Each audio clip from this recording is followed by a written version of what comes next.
मैं कहता हूँ दादी साहब।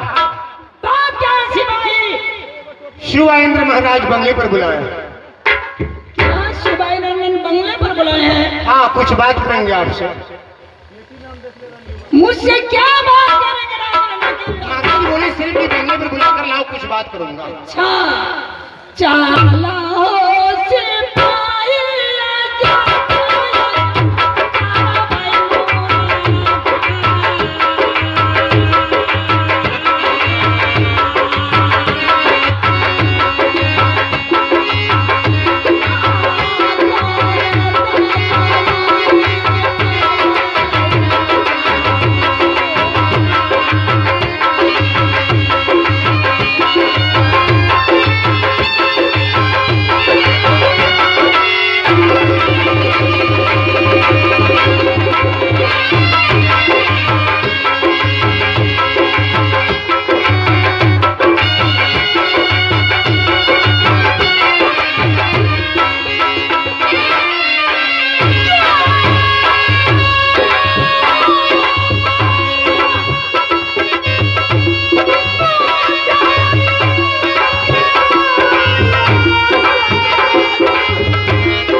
करने के लिए।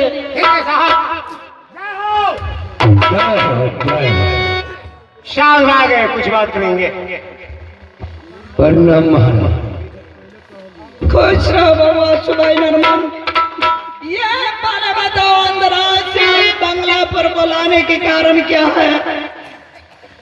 हे महारानी, बुलाने के कारण तो हमारे राज में बहुत जरूरत है, इसलिए बुलवाए हैं बंगले पर।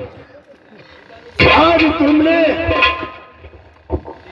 राज नैना हम लोग तुम्हें गुजारिश 6 महीना बहुत मुश्किल से करा चुके हैं। क्या नहीं?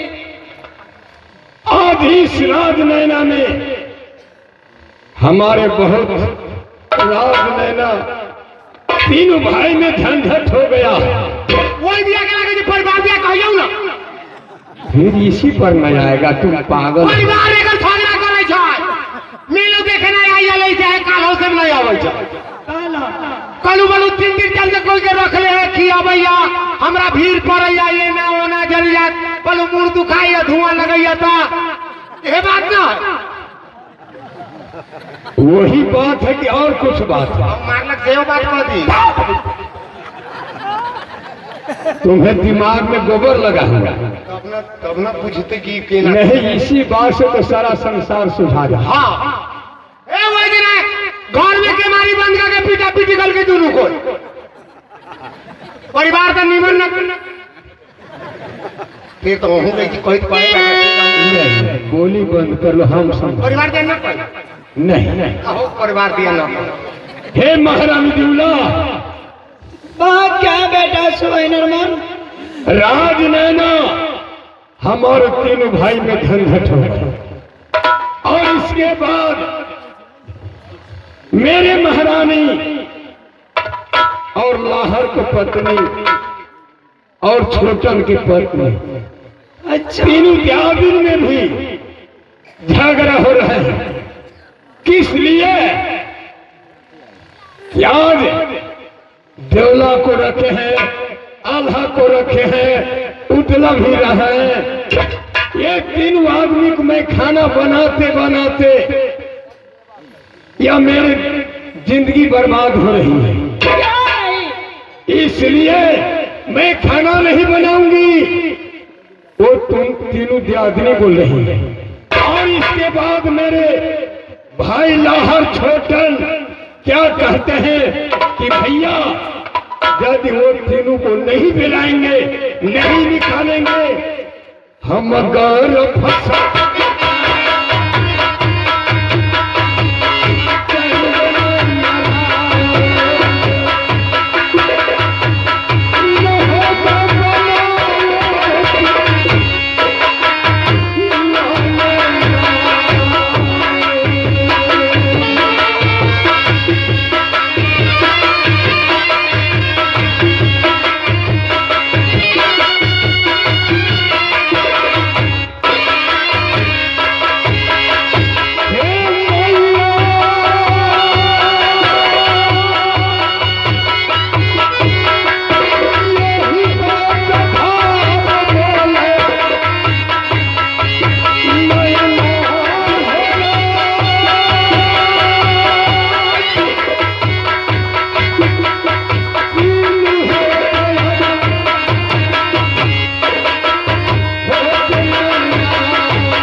बोलो माँ बोलो। अच्छा महीना रख लिया राजनैना के अंदर, बेटा उधर गोद में था। जरूर आज मुझे बेटा उधर डेंगा डेंगी चलने लगे हैं राजनैना की अंदर। हाँ हाँ पूछा दिन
हाँ महाराज, कुछ दिन और रख ले तो उदला जवान हो जाते तो मैं कहीं लेके चल जाते।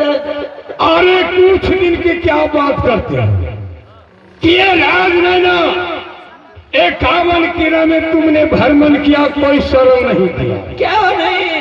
जबकि हम लोग राजनैना तुम्हें रख कर गुजारिश कराएं और तुम्हें बेटा उदला भी चलने लगा। अब जबकि हमारे राजनैना तीनों की आदमी में झगड़ा हो रही है, मेरे तीनों भाई में भी झगड़ा हो रहा है, खिलाबो पड़े थे। तुम क्या बात बोलता है? अलगे होला ना खिलाइत रहलो घर में तो बैठ की ना कल कर नहीं। मैंने टोला के धामी करवा ले या। हे महारानी दिवला, बेटा सुहाई नरमान, तुम ये बताओ, जबकि जब तक हमारे राज में न तुम लोग का गुजारिश है, हम अपना जिम्मेवार पर तुम्हें कराए क्यों नहीं और रखें। कुछ दिन के लिए तुम्हें संतुष्टि मिल गया, बेटा उदला तुम्हें चलने लगा, तब ये तुम सोचो कि मेरे राज में ना हमारे तीनों भाई में, तीनों दियादनी में कैसे के गुजारा करी।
महारानी, जब हमारे चलते तुम्हें राज में ना विवाद हो रहे हैं बेटा, जरूर तो आज मुझे खुशी मन से मुझे बुझाई कर दो। क्यों नहीं महारानी। तू गारा